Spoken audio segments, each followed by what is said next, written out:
భూ విస్తీర్ణం, హెచ్చుతగ్గులు, అవరోధాలు. పైలట్ సర్వేలో సవాలక్ష సమస్యలు దశలవారీగా పూర్తి చేస్తామంటున్న అధికారులు. దసరాలో రాసిపోయిన భూ విస్తీర్ణం క్షేత్రస్థాయిలో ఉండదు. క్షేత్రస్థాయిలో సాగు చేసిన మేరకు పాస్ పుస్తకాల వివరాలు కనిపించవు. రెవెన్యూ పరిభాషలో చెప్పాలంటే వీటిని రెవెన్యూ సెటిల్మెంట్ రిజిస్టర్ సమస్యగా పేర్కొంటారు.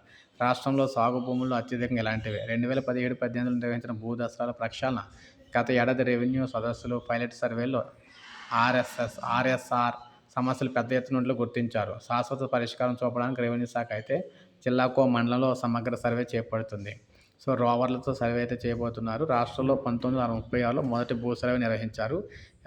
ఇప్పటికీ దీని ఆధారంగానే దసరాల నిర్వహణ జరుగుతుంది. ఇందులో ఏళ్ల తరబడి చోటు చేసుకుంటున్న లోపాలతో విస్తీర్ణాల్లో హెచ్చుతగ్గులు అయితే నమోదవుతున్నాయి. తరాలుగా భూమి చేతులు మారుతూ వస్తుండడంతో వీటిని సరిచేసేందుకు అంత సులభం కాదనమాట. అయితే ఇప్పుడు మనం చూసుకున్నట్లయితే వీటికి సంబంధించి రోవర్లతో 400 రోవర్లతో ఇప్పటికే వినియోగంలోకి అయితే తెచ్చారనమాట. ఇవన్నీ కూడా మొత్తంగానే కూడా చేస్తూ ఉన్నారు. రాష్ట్ర వ్యాప్తంగా ఒకేసారి సర్వే చేయడం సాధ్యం కానందున దశల వారీగా మండలాల్లో సర్వే పూర్తి చేయాలని చూస్తున్నారు. సర్వే పూర్తయిన మండలాల్లో సమీకృత భూ భారతి పోర్టల్ ద్వారా సర్వే పటం ఆధారిత రిజిస్ట్రేషన్ మ్యూటేషన్ విధానాన్ని అమలు చేస్తున్నారు. రిజిస్ట్రేషన్ సమయంలో భూమి సబ్ డివిజన్ సర్వే పటం సమర్పిస్తేనే లావాదేవీ పూర్తి చేస్తారు. భూదారు నెంబర్ కూడా కేటాయిస్తారన్నమాట. ఏదైనా భూములకు సంబంధించి హెచ్చుతగ్గులకు సంబంధించి లెవెల్ చేస్తున్నారన్నమాట. ఇది అప్డేట్. ఒక లైక్ చేయండి, సబ్స్క్రైబ్ చేసుకోండి. మన ఛానల్ సబ్స్క్రైబ్ చేసుకొని ఫాలో